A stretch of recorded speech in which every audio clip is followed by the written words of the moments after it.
Na yung pinsan ko na babae sa India, brinash niya na yung tawa. Okay, kumuha siya itlog. Isa. Dalawa.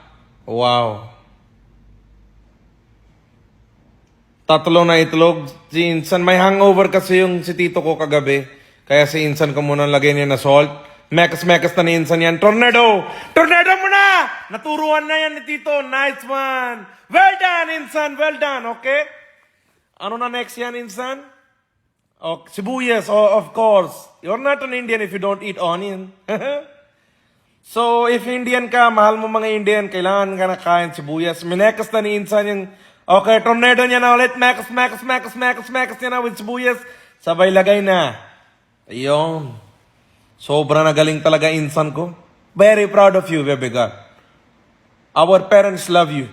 Okay? Sa tabing dagat pa yung stall nila tito ko. Si pinsan ko muna ngayon ang nagtrabaho. Yun na. Yun. Black pepper. Nice. Wow. Well done. Well done. Wow. Sobra na sarap yan. Tama na. Sobra na. Sobra na. Tama na yan. Okay. Yan na. Positioning. Kinukuha niya na sa dulo.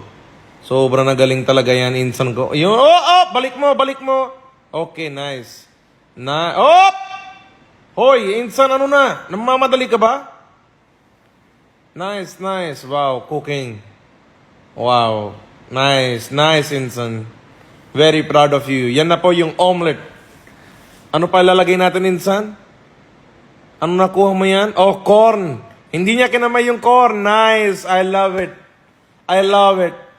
Sobra na malinis talaga family ko yan sa iba part. Wow. Nice. Nicely done. Sobra na sarap yan. Yun. Baliktarin mo na kaya, Insan. Okay na yan, oh. Wala na, hindi na nakadikit. Yun. Para na siya pancake na lightweight. Sobra na sarap. Ako nagutom yan, Insan. Luto nga din ako.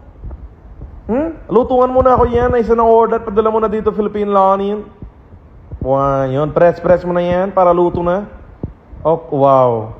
Yung corn, Insan. Nahulog yung corn. Yung corn, baka masunog. Maging popcorn yan, ha?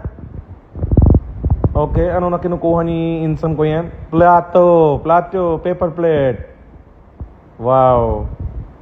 Ready to serve, the omelet. Kung sino man nag-order yan, pwede naman kayo gumawa sa bahay, mga datsyod. Yun. Ay, yung corn, Insan, yung corn, lagay mo rin.